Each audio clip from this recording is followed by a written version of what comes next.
Cash and Guns, second edition.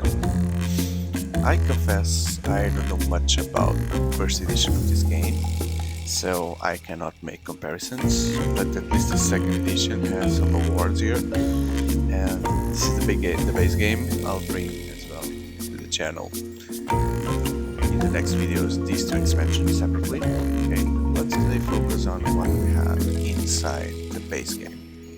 Starting with the box, am I the only one that sees here the same kind of art that you find in Munchkin?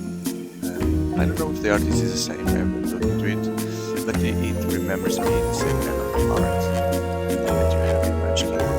Now focus on gangster.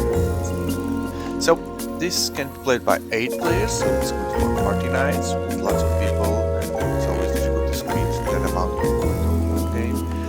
At more than 10 years, but this is a very simple game, so I'll try to explain. And it's difficult to do 30 minutes, especially if you have to explain all the things that happen in the game. So let's go to the obvious. This game brings foam guns. Exactly. See how it fits in your hand? You'll be pointing these things to the other players. So I'll show you how. First, the manual. Just 4 pages. One of them is a cover. Right? 1, 2, 3 pages. And this is the content of the game. So you have the guns, the cards, which are the loot. So basically, I'll take this moment to explain the purpose of the game. You can be like 8 gangsters that are splitting the loot, and you will use real bullets or fake bullets to decide in each round if you want to give a shot or not. So everyone decides secretly, and then there is one person that is the Godfather, which has this desk here. This is a played character. They're all the same, it's just a cosmetic thing, but one of them is the Godfather. And the Godfather says, now everyone, point your guns to the one that you want to maybe take a shot. And all the players raise their guns at the same time and point to someone else in the table. And then the Godfather says, okay, now, if you want to withdraw from the fight, you can do it now, 3 to 1. And if, for example, you have like many people pointing the gun at you, you may think, oh, because I only have 3 lives during the entire game, maybe it's better for me to not participate because I can get like 3 shots. So you then drop your character. That means that you withdraw from the Mexican shootout and you won't be hit, right? But that means also that you won't participate on the loot phase, which is taking out treasures. So if you keep it to the end, then you reveal your card. The card could be either fake bullet, which are these ones, the blue ones, or the real ones. And you also see if the other people that were pointing the gun at you, they have real bullets or fake bullets, right? You only have 8 cards and you'll play 8 rounds, so you will use all your bullets. Sometimes you'll give shots, real shots, sometimes you'll give fake shots. Okay, so that's the magic of the game. And in the end, who has more money, because the loot has value, face value, wins the game. So this, especially if you play with the expansions, there will be powers, there will be special cards that you can use, so the game becomes more complex. We'll see that on the other videos, but basically this is a risk game that you try to see if it's worthy or not for you to move to the last stage, or if you should withdraw, because if you lose your 3 lives, you're out of the game. So that's why this manual is very simple. Okay. Oh, there are some powers already in the base game. I was not clear on that. So you will be able to choose randomly. Well, you draw randomly. It's more correct saying that. A power that will make difference between players. So for example, let me see if there is one here that is simple to understand. Okay, so here you can change the bullet card, this one. This power is considered to be a paint. Okay, so this one counts as another painting. Paintings are, I'll show you the cards and explain later. The professional, the smart, the stealthy. So this is so fun, we should take a look. The unbreakable. So yeah, this one is cool. So Instead of losing in your third wound or third shot, you only die on the fifth, so you can extend you can risk more in the fight. That's very good. Okay, so let's take a look for you to understand better. And all the guns in the base game are the same, but you will see in the expansions that there are different guns coming and with different purposes. So just subscribe to the channel if you want to see those videos or take a look at it. Maybe when you see this one, I've already posted the other ones. Okay, so you have 8 guns, okay, for the 8 players. They all are the same. It's similar guns, and then the base game comes with these characters. Let's just take a bit of fun on them. Mr. Black. I don't understand what is the joke here. Mr. Black? Because the guy is white? That's all. This one is easy. James Bond. The Deacon. I'm not getting it as well. Luca, so Italian guy. Okay, so this is not a character. This is the Godfather symbol, which is something that you also can take from the loot and be the next Godfather. So you start by looting, choosing the gun, holding up the guns. The Godfather, if you are the Godfather, you can say, hey you player, redirect please your target. So if he's pointing at you or anyone else, you can say, hey, not me, point someone else, one player.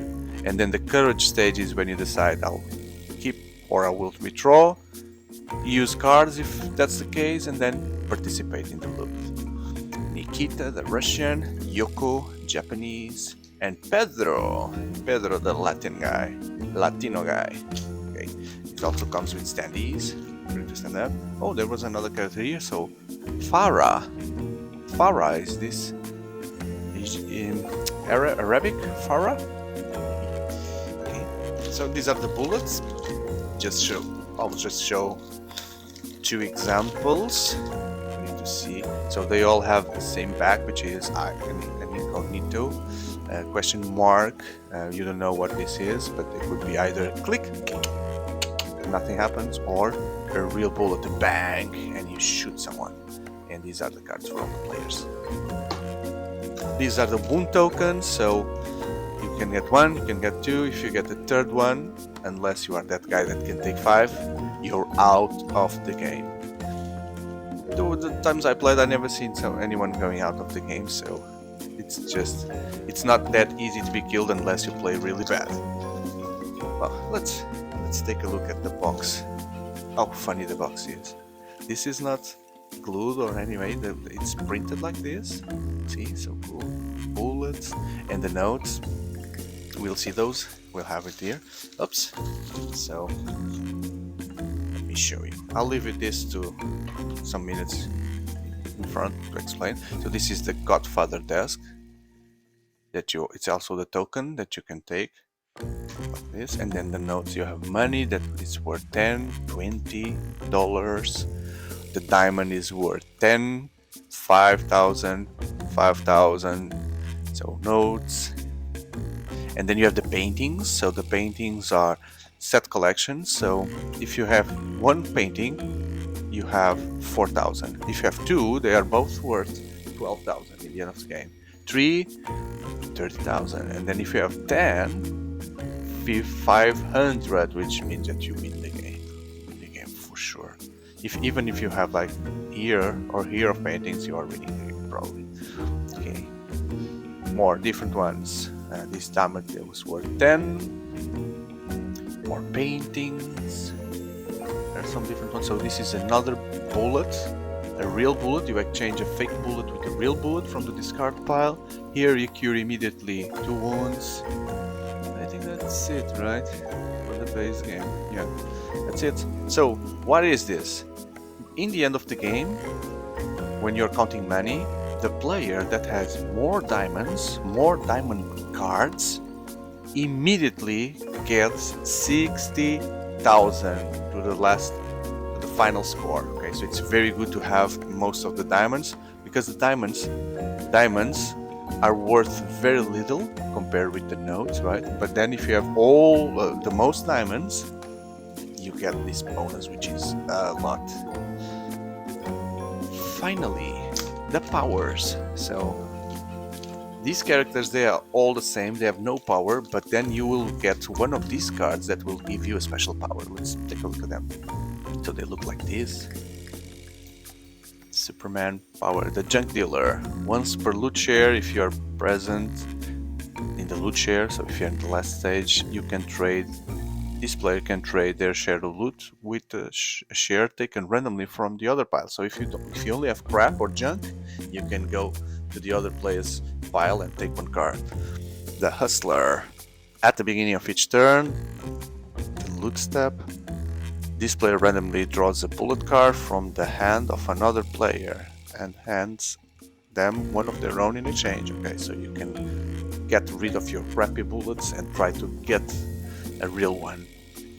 The kids. This player chooses a target after all the other players during. Okay, so he goes last. So he can because when you draw the guns, everyone draw the gun at the same time, but this guy can draw last because he's the kid, right? And then you can point to whatever has more. The professional. If your target lays down in turn in which you've played a bank and you're not laid down, reveal a bank and steal one of their loot cards. Okay. The doctor. Wow, you can cure. Cool, you can cure yourself. The greedy. During the split, okay, you take 2 cards and then you stop. The smart one. The good friend. When the player uses a clip, you also get to regain a bank card. When the player uses a clip, so that's a card. You need to get those cards. So that's not the best blow. Change the bullet at the end of the hold up, so you can then decide. Maybe I'll change my idea. The collector, you saw that. So this guy kind of counts as an extra painting. The lucky man. Okay, if you take more than 1 wound, you're good. We saw this one. The dictator. The cute. If present in the loot phase before it begins, this player gets a 5 villain. Okay. When a player is eliminated, you can randomly take 2 of their loot cards. So the guy that steals from the dead bodies. Cool, guys. So this was Cash and Gun 2nd edition base game. I invite you to check my channel and subscribe because I'm going to bring also the expansions, and you can check all the other content. I truly believe that in my channel, if you are into board games, party games, you will find lots of interesting stuff, and current ones and future ones. So